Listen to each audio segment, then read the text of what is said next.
our agenda is limited, but it's deep. And all we have is Central Park or whatever you want to call it.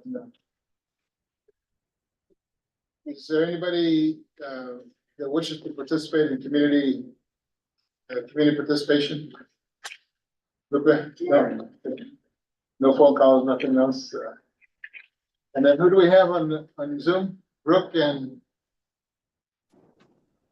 Hi, Eric. Brooke and Eric.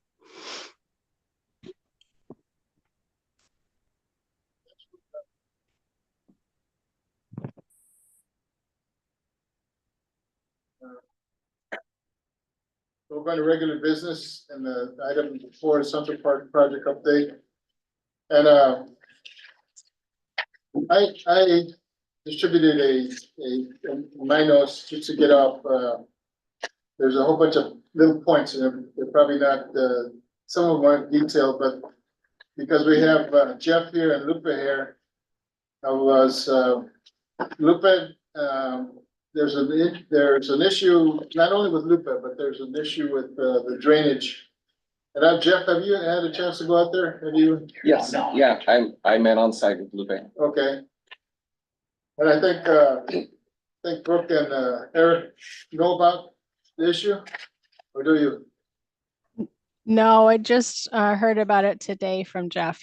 He'd let us know that he went out there and met. Okay, So it's new to us. okay. Well, it's a good time to talk about it. So Yes. Lupe, please come on up. Lupe is a property owner, ex-mayor, ex-councilman, ex everything, so. And current. Current something. Okay. Yes, so council, good evening, staff, commissioner, one commissioner, and Okay, yeah. So yes, Jeff met me out there at the site, and I had seen the previous recreation commission meeting where the mayor and Councilmember Robles were attending. And I heard about some of the issues, and I went out there to look at the site. We have an ADU that you guys were discussing about possible a mural there. And looking at more in detail, discovered that probably the majority of the homes have a drainage issue because they all drain towards the back and the park is higher.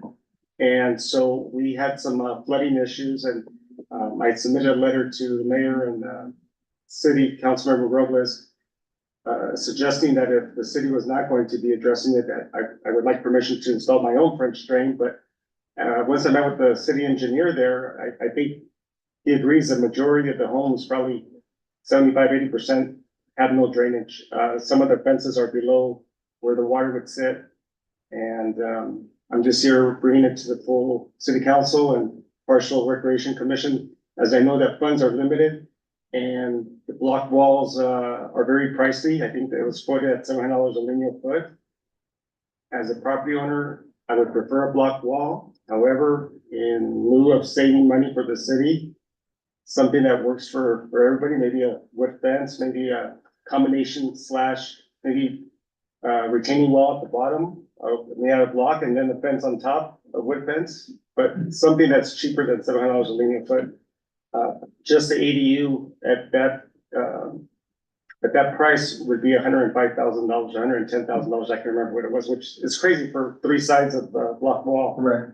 The whole distance I calculated roughly about $350,000, which could be used for something else. Right. I also submitted to Todd some possible suggestions for murals. They're 4x8 stucco Flats. like a system, literally like a piece of drywall, but they may have a stucco, and they literally put them on buildings, and you could put murals on those at different locations if you want to save money and not put a block wall. But I think the most important situation here, the most important factor is drainage and saving some money, hopefully for the city. So thank you. Now, Jeff, any thoughts about, French drain? As a kid, I used to play, and there was a lake back down there. We used to catch pollywogs, and there was actually a lake there. as there also was, across the street from the rail, from the senior center, that was a lake, and so was, your uncle's property, that was a lake. So I don't know where we got all the dirt, where the city got all the dirt, Some project. but, Jeff, in your limited time here, what is your? Well, I only had as you said, a limited timeout on the site. Right. But the plans do show a drainage swale along the backside of the properties. We just want to make sure that it functions properly and that it can accommodate any kind of flows off the properties. The ADU is at a low spot. And so, we want to make sure that whatever they do and whatever the plans provide, whether it's, some kind of drainage inlets or the swale itself, that it can make it out and not impact the houses at all. That's gonna be one of the things that we'll discuss. I'm actually having a meeting with a consultant here in a few days. And that'll be one of the items that'll come up. So it'll reflect on the plans. We'll make sure that those kinds of issues are taken care of. Okay. I do want to add in the swell could be the solution, and I thank you, Jeff, for that. There is a drain in the middle of the parking lot, and it goes out to a DI in the street, a drain inlet. As a matter of fact, I think my dad and I installed it about 35 years ago. But there could be a way to drain it but there's many possible ways. You could put some rock down there Right. and then leave the swale in it, but I'm glad the city engineer's involved, and I'm glad staff's aware of it and the council as well. So whatever the solution, we're open to it. As far as the fencing, we'll leave it up to you, but Okay. the obvious choice is expensive. Well, thanks, Lupe, for bringing that up, and then thanks, Jeff, for stepping on this as quick as possible. And just kind of got a little bit of history. We had Shannon was a city engineer, and then Chisholm was a city engineer, and then you're here. Then we had the finance director who left in kind of in the middle of this planning. And then we have Janice, who's new to this. So there's just a lot of changes, and that's one of the reasons that I asked for this meeting, so that bring the council and the staff all together, and then letting Eric and Brooke know what's happening. So I'm glad there's light at the end of the tunnel when it comes to the drainage. Now, back to that, since Lupe is here and on the fencing side of things, back to Brooke and Eric. On which relates back to the tank mural. Now, we talked about that before in the last Recreation Commission meeting. Is there a definite, is there ability to move any of that funding from the tank and move it elsewhere within the project, or where are we with that? As the consultant here, I think we're kind of getting Jeff on board in that decision-making process. I think there is, as we discussed in the meeting last month, opportunity to rearrange funding. I think your biggest challenge as the city with the water tower is the fact that it needs maintenance anyway. It needs to be repainted anyway. There's work that needs to be done to that water tower. Or as was mentioned, it isn't technically a needed piece of infrastructure. It is being bypassed, is our understanding. So you are going to keep having to maintain that. Our biggest thing is making sure that any work that needs to be done to the water tower happens before the park construction. And if we did find a way to offset the public art on the water tower, we would look for public art spending elsewhere, meaning that was one of the largest public art components in the grant. So that could, like you said, open up funding opportunities, but we'd want to make sure that it was directed primarily at the public art concept that the grantor is looking for, which there are opportunities to fund that in the park, be it the murals on that wall, or we talked a little bit about the dune wall in the skate park is an expensive item that could use some more bolstered funding. There are other opportunities as well. We just wouldn't want to use that to, pave something, for example, or, public art for public art. I think there's opportunities for that. The biggest thing is the logistics, though, of what to do with the water tower as a whole, right? Yeah, and I know Phil had some dealings with that in terms of Verizon in terms of our contractor with, or maybe you haven't. Because I know that, there's a note that, Verizon was probably, there would be an expense to removing that equipment that's there now to.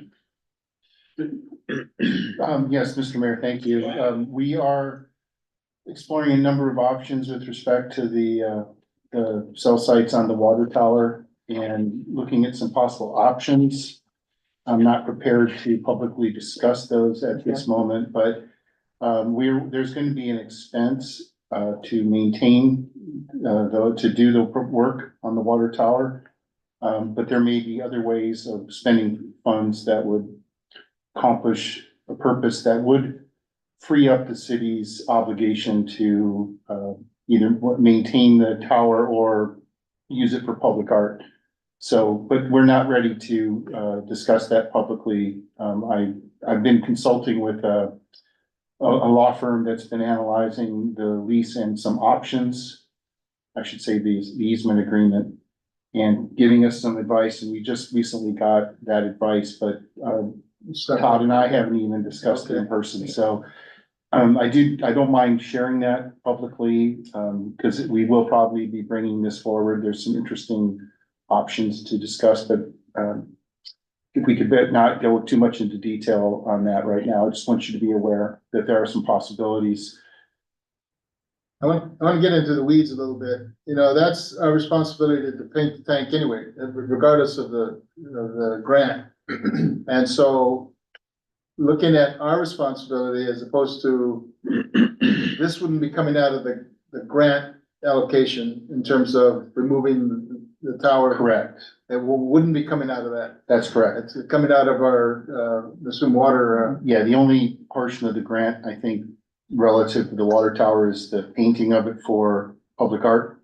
Yeah. And So that could be taken elsewhere and used elsewhere in the park. now, I have a question for Brooke and Eric. Who is the collaborator between the state and us, the city? So- I can do, Yeah, or go do you wanna, I was gonna say, when Shannon was at the city, she was the one, communicating with the grantor, but after she left, I believe that she came to council to have Los Amigos de Guadalupe be that in between. And they're gone. Yeah, Okay, Okay. then we don't, that's the last we know as the communication with the state grantor, with state parks, was Okay. them. So I don't know what that handoff was like. Okay, we need to see where the hands are. Yeah. Hannah, do you have any information in terms of, On the grant information, Los Amigos hadn't. okay, so that's gone. well, yeah, Yeah, they didn't pass on any information to me when they left, so I am not sure where we're at with that. I could check with Dianera to see. if Dianera's had she input. was but- involved in that, but I don't Yeah, know that. we need to make that connection because it's, you know, I know that there's several issues or several items that were left in the blank state in terms of Los Amigos not being around anymore. And one of my It's not questions. it's not lost. What's that? It's not entirely lost. We just need to. Well, pick it that's, up. but, Yeah. you know, it's lost for me because I don't Right. know who's connecting with who. Well, yeah, I mean, we got Jeff here now and myself and Dana's been. Okay. Mr. Mayor, they usually have a quarterly reporting system with the grantor. So my guess is they'll be looking for somebody to contact with if they don't know who that is at this point. And those are always great opportunities with the grantor to bring up issues like this. I think I mentioned in the last meeting that you were in attendance at that changes to the grant program are pretty common, especially in our current fiscal scenario. So they are fully aware of budget difficulties and shortfalls and moving money from one way to the other. I think it's those big programmatic goals of public art. I will say that, you know, talking about your funding, when Shannon was here, the idea of painting the water tower was the public art, and she was trying to kill two birds with one stone with that 560,000. You were painting the water tower for maintenance and getting public art for that chunk of money, if that makes sense. So it was an attempt at bridging your responsibility as the city to maintain that water tower with this grant. That was our understanding.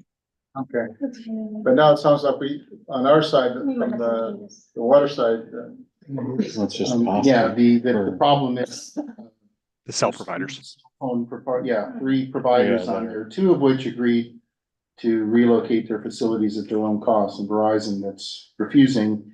And there's a dispute about the amount it would cost the city to pay for them to relocate their facilities, and obviously the problem, the reaction that T-Mobile and AT&T would have if the city pays for Verizon and they're paying for theirs, so.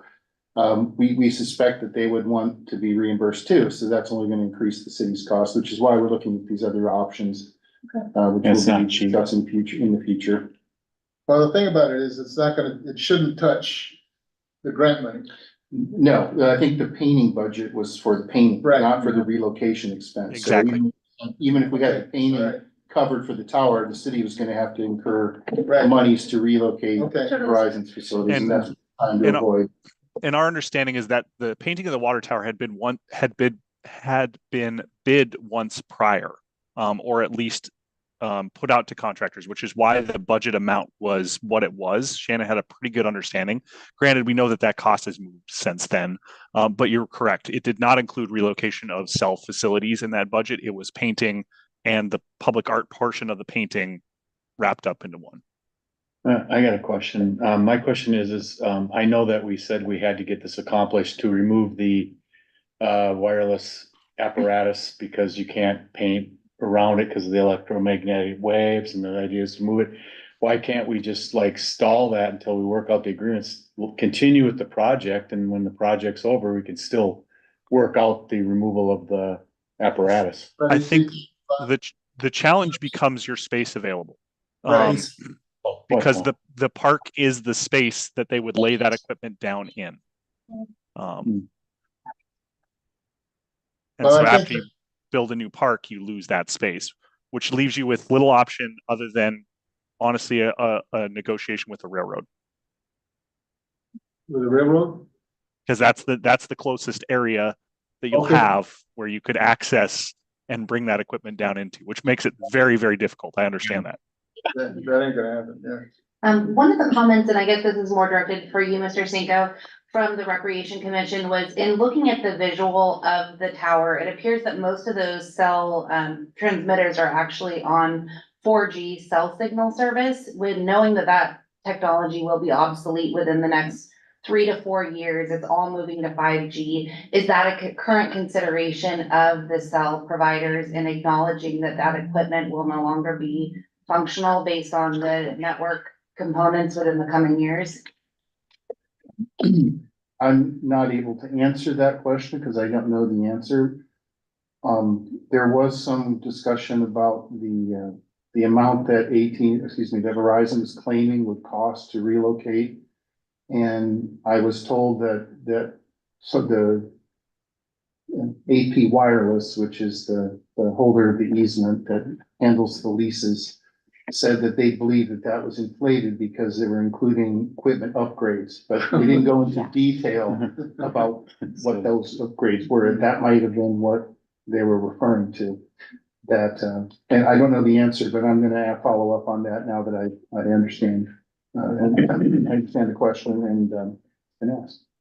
Yeah, I guess that would be the biggest push from the commission, is just acknowledging as well that as we transition from 4G technology to 5G, it's a significant size difference. So thinking about, a current antenna, roughly is the size of this table. As you transition to 5G, we're looking at like the size of a puck type of. So it's a much significant footprint reduction that we should also be considering. But I don't know if that information has been provided by the carriers, but something to consider that 4G industry standard will be obsolete within the next 3 to 4 years maximum. And predictions are it actually may come much sooner than that as well. So for consideration on behalf of the commission.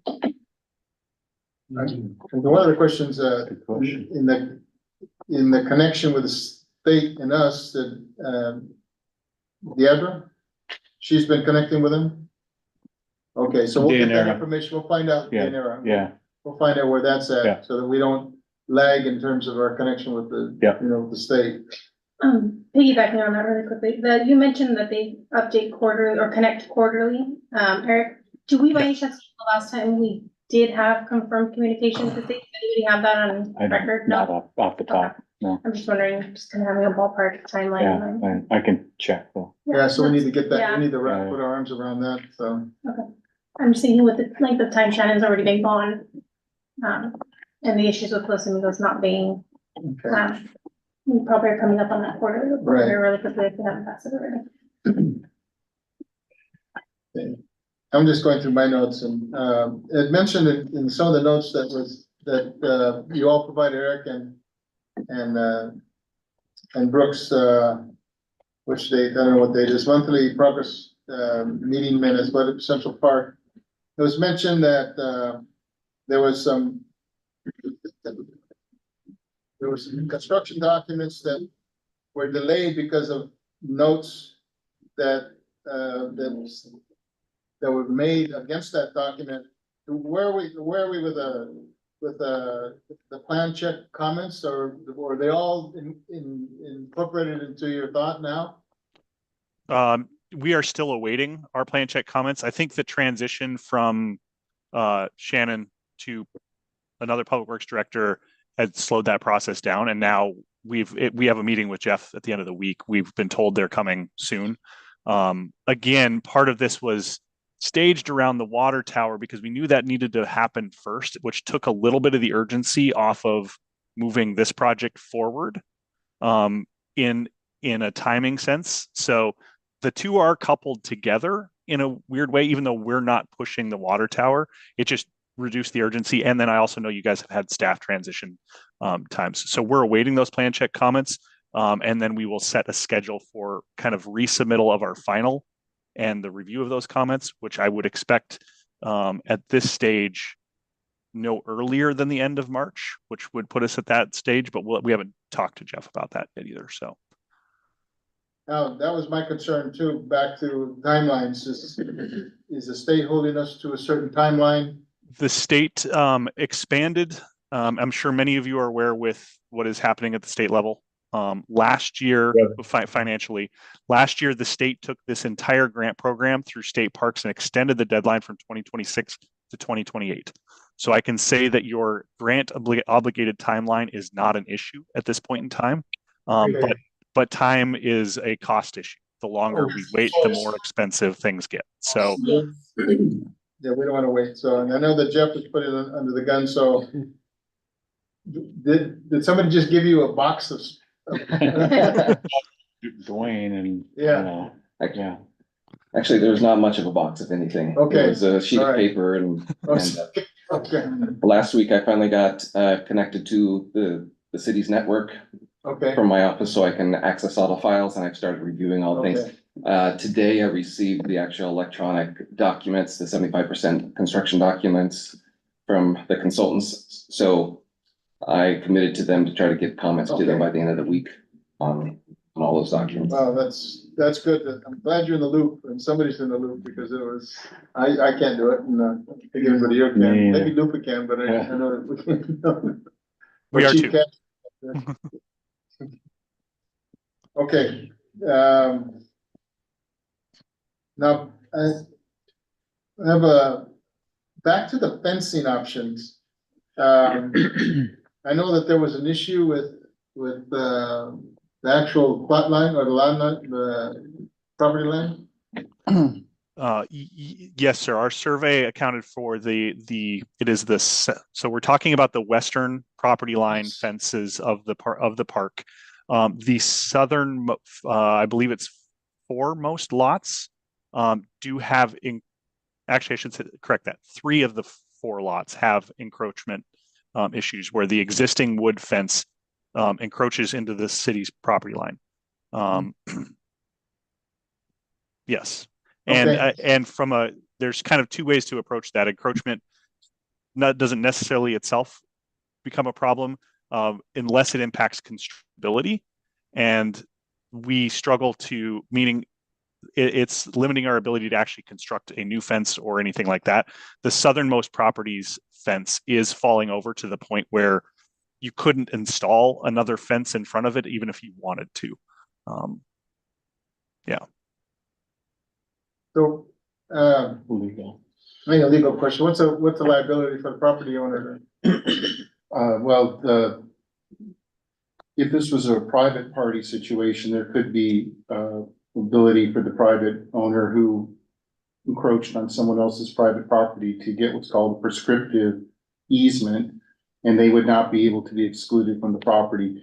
Those aren't, you can't get those against a public entity since that's our property. They're basically gonna have to either move the fence back or we can take action to, to do that. Cause it's essentially encroaching on public property. Have there been any notifications sent out to the homeowners, given that we know that? So we had sent out, Diana and I had sent out letters to them, and then we actually went and physically went to their house and talked to them, so. I believe there was only one person that, I think it was the most southern one, if I'm not mistaken, that had issue with the fencing. But all the other ones were understood that their property was encroaching on city property, so they had no issue with, having a fence put up. I think the biggest, argument against it was just because they were under the impression that it would be a concrete wall. So then when we had told them that the plans were going to change, that's when they were a little bit upset about it, but, we did explain to them. And Diana was great with translating, because my Spanish is not great in technical terms. Just explaining like the costs and that there wasn't gonna be a way to put in, like a, what's it called? Like a concrete. The block wall, yeah. I think focusing on the fact that it sounds like the issue is if it's leaning over significantly, that just needs to be corrected. Is that my understanding? But that fence is on our, Yeah, so there's two issues. It's encroaching one, but also it is falling over. So you have a lot of different options when it comes to fences. We've worked on parks where there's encroachment. We just essentially have ceded the land back and not bothered, but built another fence right in front of it and just said, fine, we'll just build our own fence. You leave your own fence up, because they didn't want to deal with that negotiation. That gives up a little bit of land. It ends up with this little no man's space in between the fence you build and the fence they build, but it gets away. We don't have that option with the southerly property owner because it is falling over. You can't build another fence in front of it. The other properties you could, and we're not talking about a lot of land. We're talking about, 2 to 3 feet along the property edge. It's not going to make a difference in the way the park is used, but so 2 of the 3 considerations where it is encroaching, you could do that. The third one you cannot, which you also want to create some sort of an aesthetic tie between the 3. You don't want to leave one of them different than the rest in theory. And so that also poses a challenge if you deal with one. The thinking was, and the conversations was that the park, the grant would pay for that replacement. However, it can't afford to pay for us what we're seeing as a $700 a linear foot. The difference between options of walls and fences, and this is ongoing price negotiations. We don't know. A contractor could come in and bid it at 400 a linear foot. It's just what we're seeing in the industry.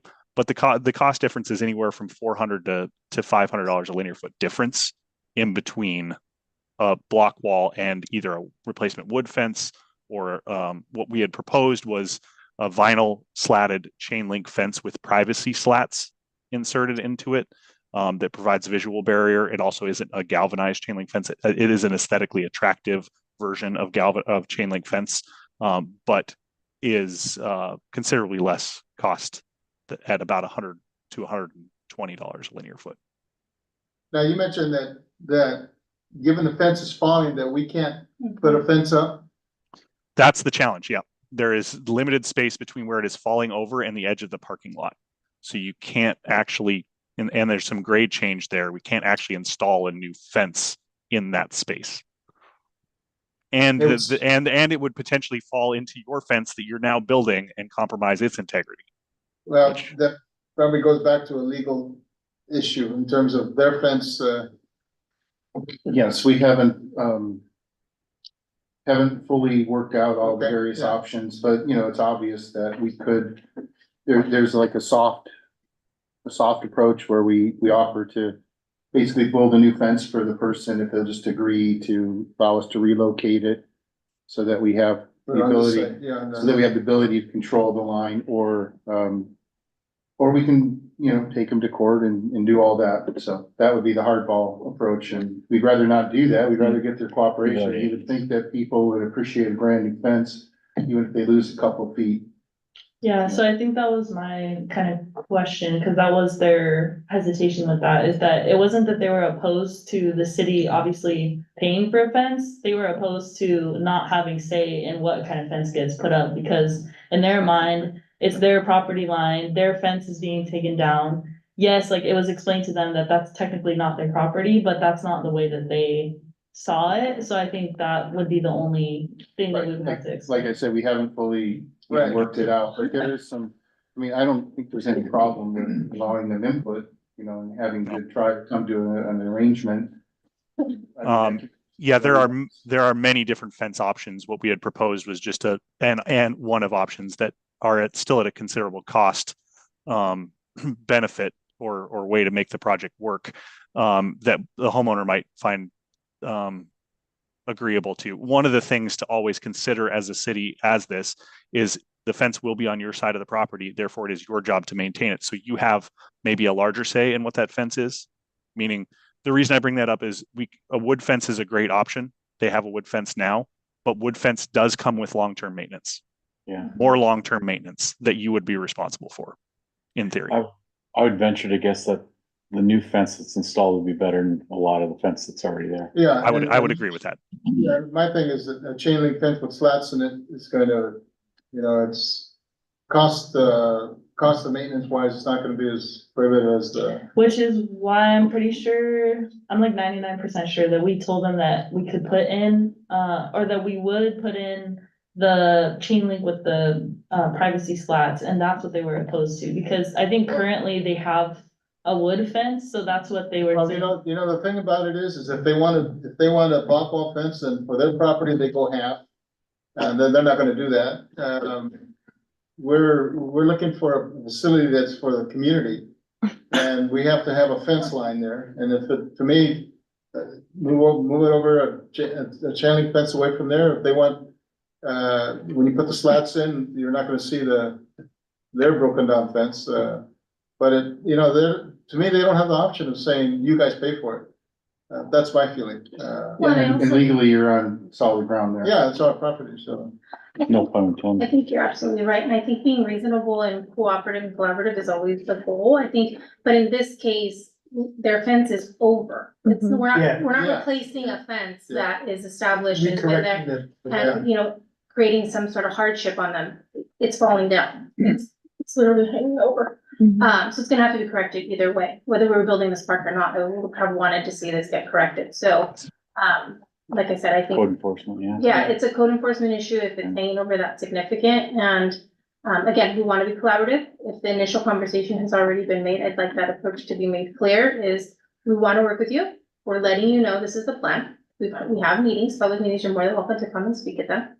And let them know the reasons behind why this is happening, not just, we're building a park and you know, we need to take down the fence. No, your fence is significantly hanging over. And that's where the issue is. Now, if we, and I think we haven't come to consensus on chain link, but, personally, I think we need to go to chain link because it's cost prohibitive to go the other way. Can I also, just comment on that?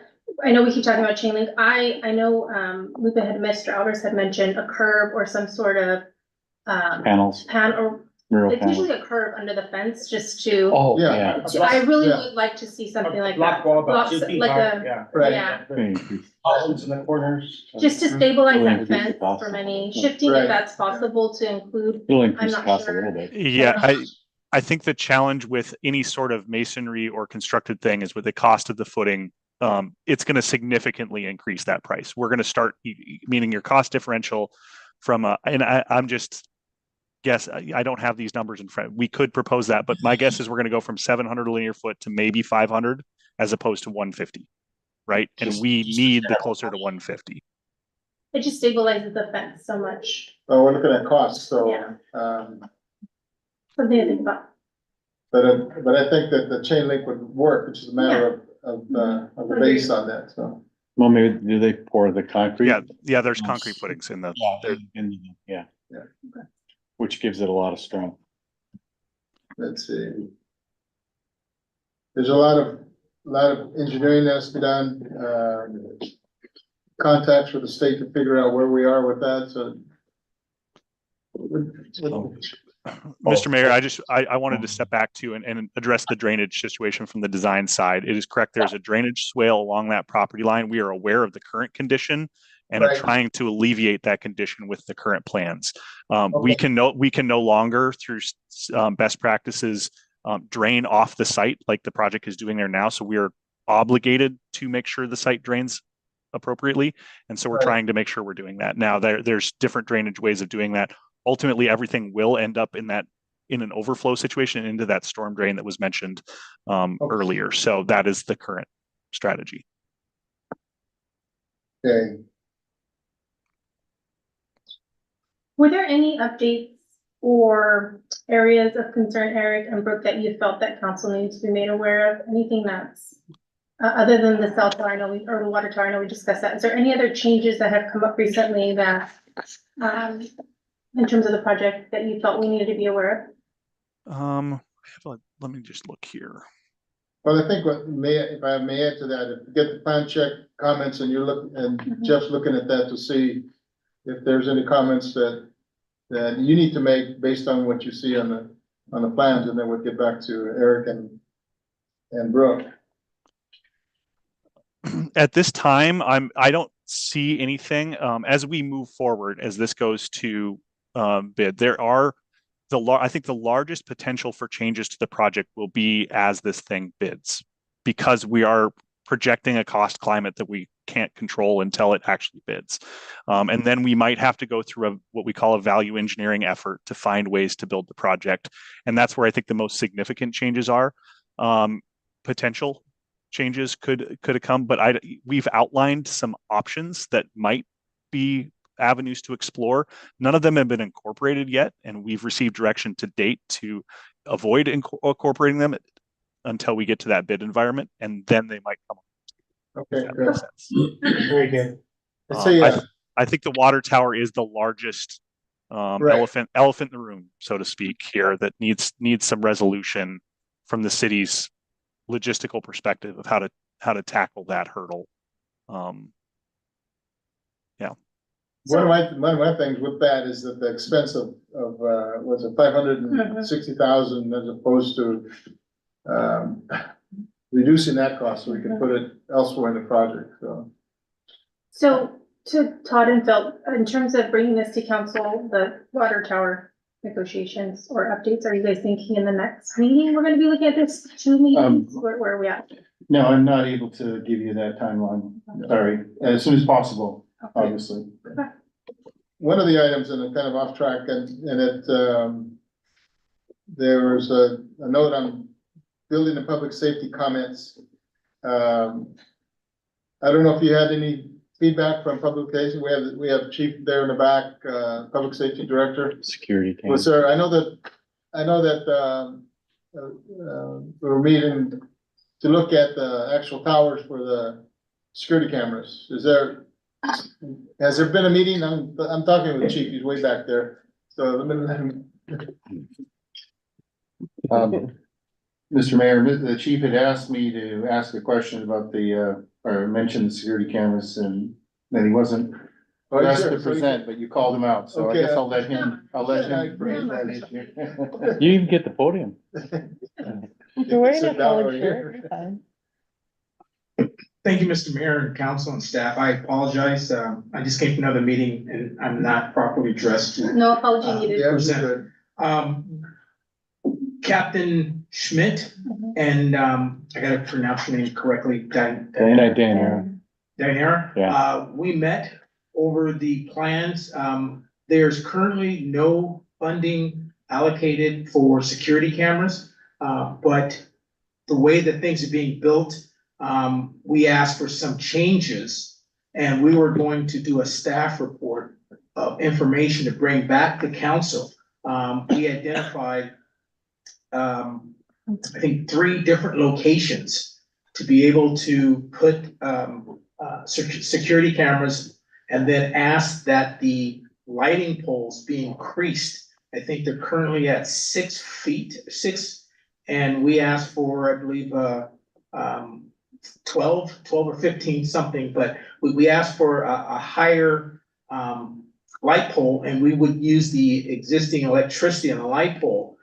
So we look for, have a camera at the south end of the park, a camera at the north end of the park, and we looked at the aspect of having a camera on the bridge to be able to kind of a view down. But currently, there is no security surveillance cameras at this location, and this way we can also be able to look across the street at our senior center. So we're trying to kind of incorporate all that in a security system that right now places, it's dark, but it would increase with lighting, but the way it's being presented, there'll be a lot of activity with the skate park, basketball, I'm gonna say bocce, the dog park.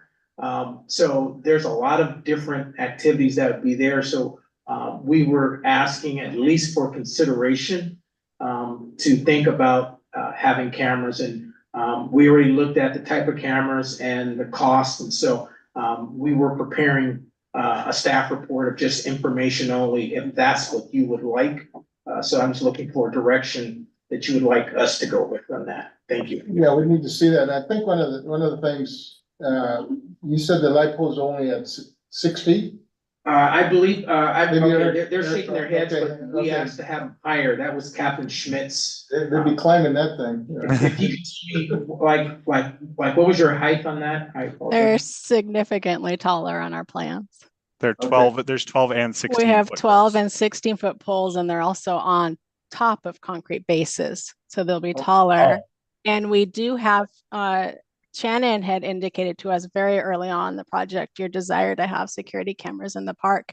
And she sent us that information for the cameras you've been using in the city. And so we do have them installed in 2 locations in the park. I think it's 4. I'm looking at the plans right now. Remember Oh, this? you're right. 1, 2, 3, 4. It's 4 locations in the park with security cameras, and that's on the electrical site plan in the construction documents. And that cost is included in the Yes. grant? Well, so No. yeah, there's a little There's a little- nuance there. Yeah. The grant itself did not request money for security cameras. But the grant also does not request anything specific. The grant requests kind of these large buckets, essentially.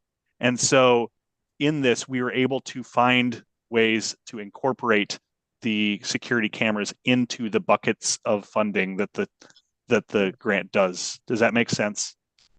Mhm. So early on, Shannon asked us to include the security cameras under that bucket of provide new lighting in the park. And so that's where we have them funded. We're able to make sure to include those.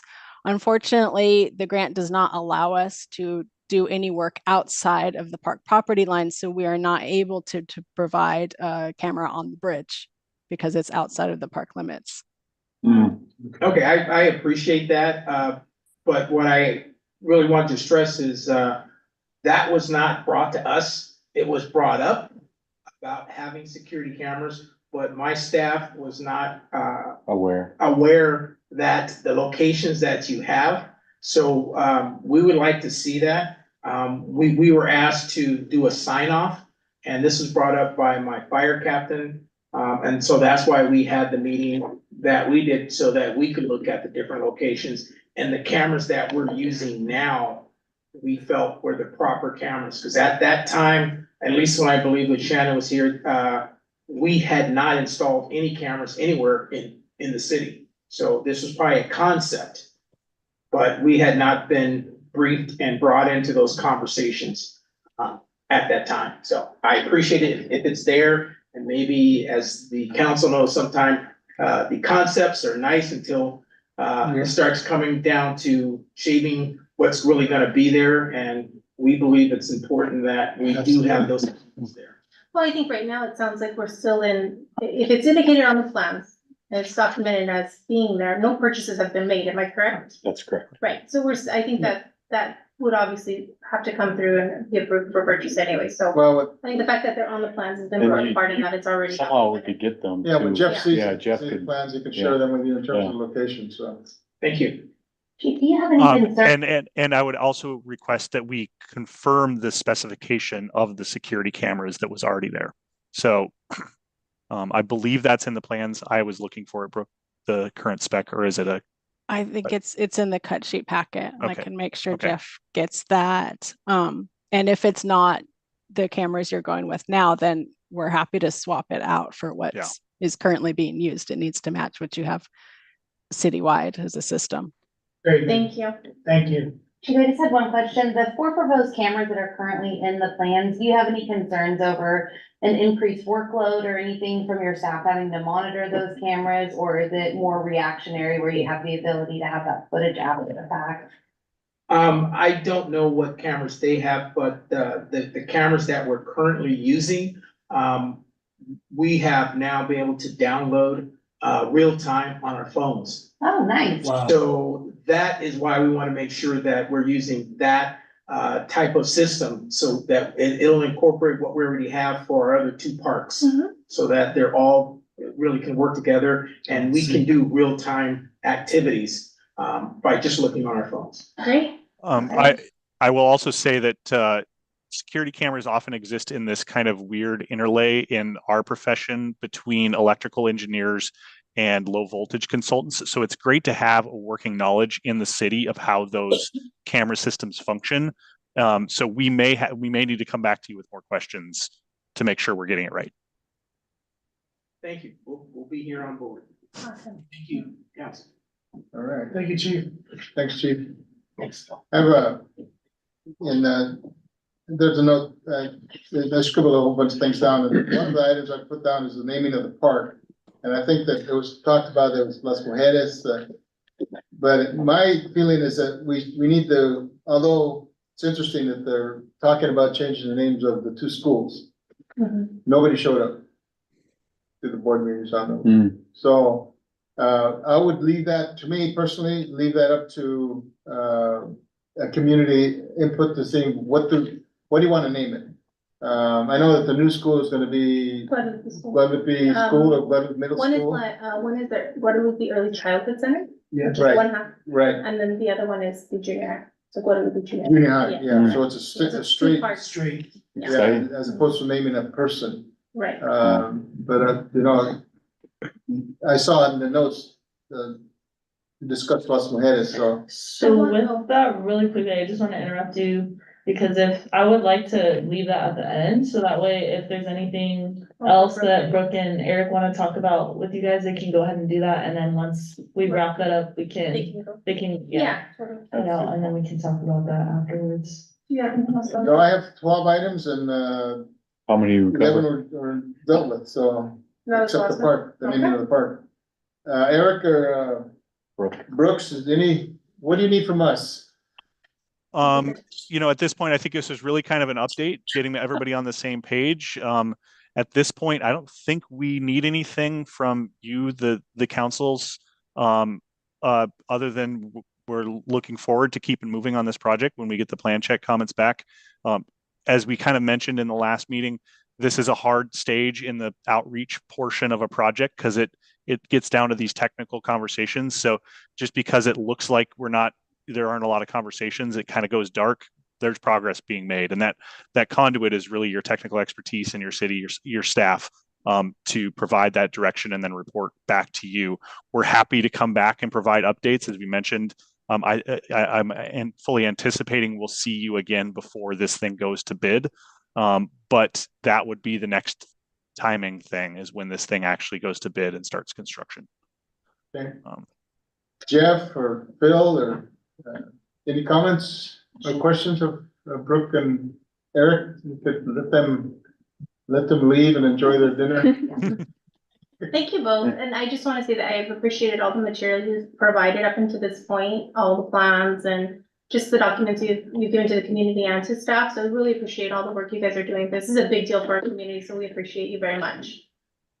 Thank you. you. And We're we happy- appreciate you. Yeah, we're happy to work on this. Yeah.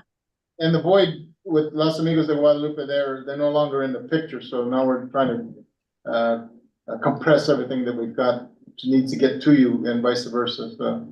Understood.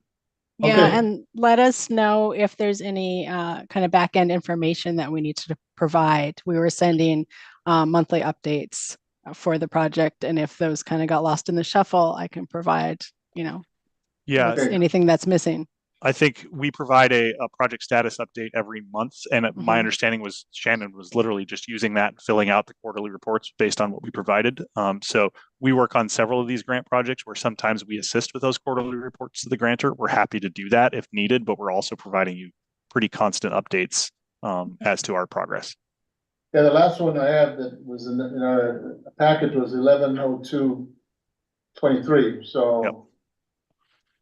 Now we can look forward to another update soon, so. I'm good. Any questions of Erica? No, All right, thank you both. and no questions you. of us? Okay, Thank you. Thank you. Have a great thank night. you.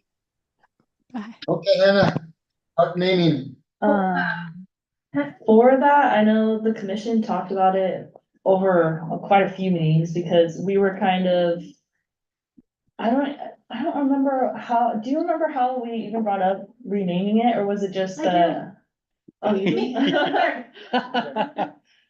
Let's see, refresh your memory. Okay. This has been a year, because it was right after I took my position here, and we had the meeting. You guys had already started discussing the potential, do we change the name, do we leave it the same? And from that meeting, I can only speak to that, and then maybe Emily can pick up from there. It was my understanding that when you guys were brainstorming, it thought that maybe name it after a woman, a female park, because we didn't have any female parks. Or parks named after females in the community. And then, of course, a laundry list of amazing women that live in the community came out, and then they said, ooh, it's might be kind of hard to do one woman. So I know that was the initial birth of potentially calling it like Women of Guadalupe, Mujeres of Guadalupe. Where it went from there, I'm not sure, but I know at least in the birth of that conversation, to give a little history on it. I don't remember originally why we had even decided to rename it though. I think it was just because. It was right after Ron was renamed, and it was Oh, really yes, like a right. lot of discussion on what a great like synergy that created for the community and how much pride everybody had, and that we had this huge coming together and so many people sharing memories and great, that there's this individual that contributed so significantly, and that we had the opportunity to look at kind of rebranding Central Park. Not that Central is a bad name, it is literally in the middle of town, but that's, I think, where we started with it. And then we looked at, I wanna say there was about 8 different submissions from different individuals that were in the community. And they provided like a page on their history in the community. I can't remember everybody's name, but very significant individuals that had been here for like multiple decades. And then from there, it kind of transcended. We did, as a commission, decide that there's a lot of things named after specifically men in our community, the parks, many of the roads, the veterans. But it's not only a gap within Guadalupe, but within the state of California and really the nation, that there's not a lot of parks or public landmarks that are named after women. But there's been so many women in the Guadalupe community that have really contributed to the history, and then also just, continue to keep the city moving on day to day forward. And so that's where we decided that we really couldn't come up with just one person that we wanted to recommend naming the park after.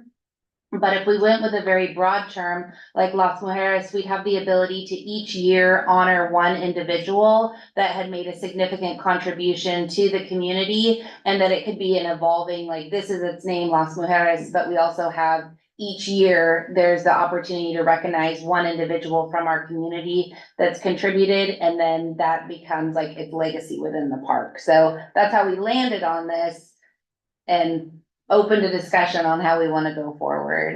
I think if memory serves to be correct, briefly after that, kind of did bring it to council in terms of it updating one of your reports about renaming, because you were looking for guidance, okay, do you want Parks and Rec to do the renaming? And I believe at the time council said, I will let them initiate, discuss, and then bring to us once they kind of had an idea of what you wanted, right? Is that correct? If I'm going back? Yes, so I was gonna bring it up as a staff report, but then given that we were gonna do the joint meeting, that's when Perfect. I was just waiting Yeah. to see, what you guys wanted to see. So if you would like me to do some type of poll or to advertise the next meeting that we are gonna talk about possible Names. new names, I can do that.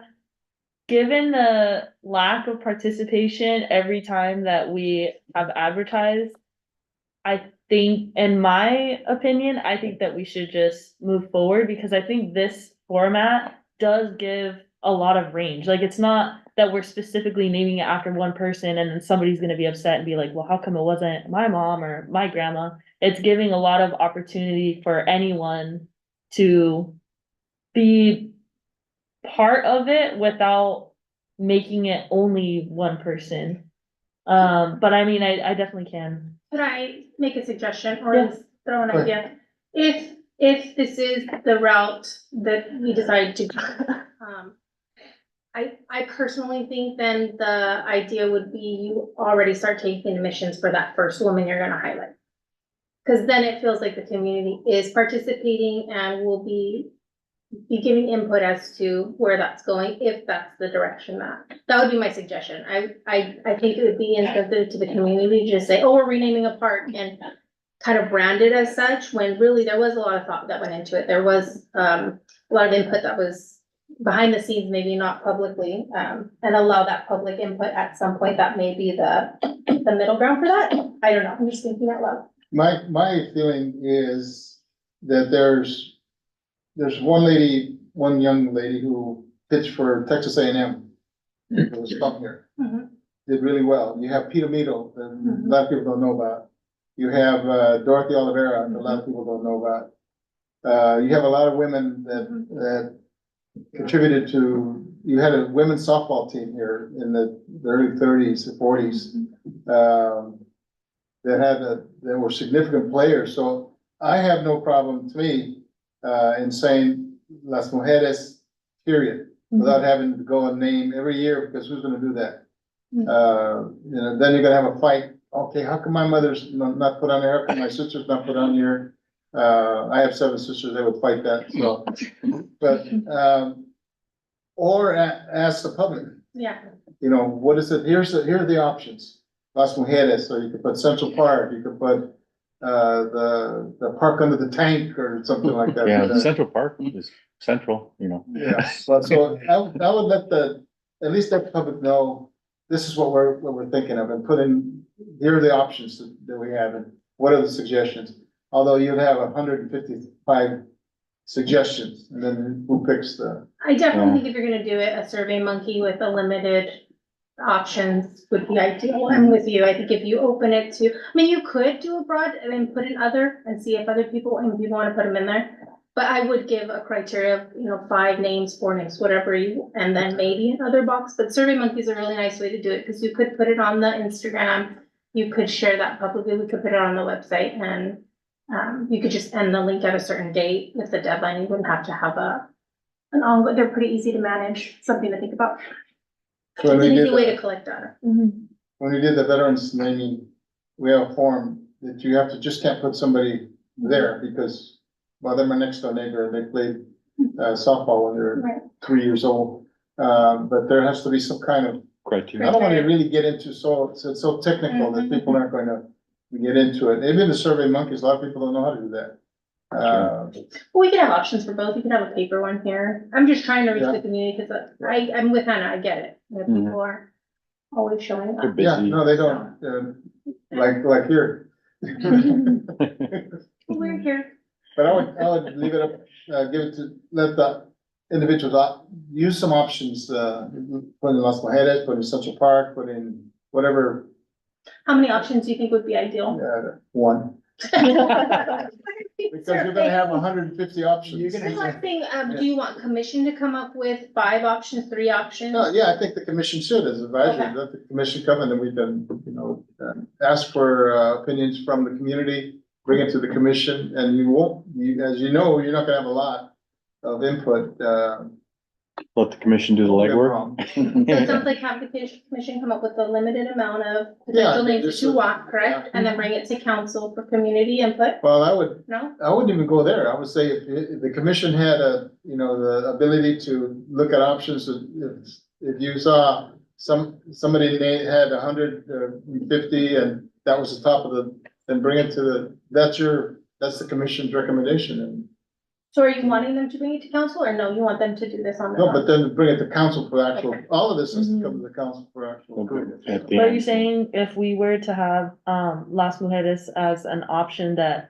to not do, like, every year have a new person, that it would just No, be that's in my general? thing, because you have a lot of folks that Lost, may lost not in the shuffle. even know the Pitomitos, know Dorothy Oliveras, know Dee Almaguer, know So, all of those ladies. With that point, one of the things that we had talked about was that, and that even like with Jack O'Connell Park, no one really knows who that is. But kind of Well, some the, people do.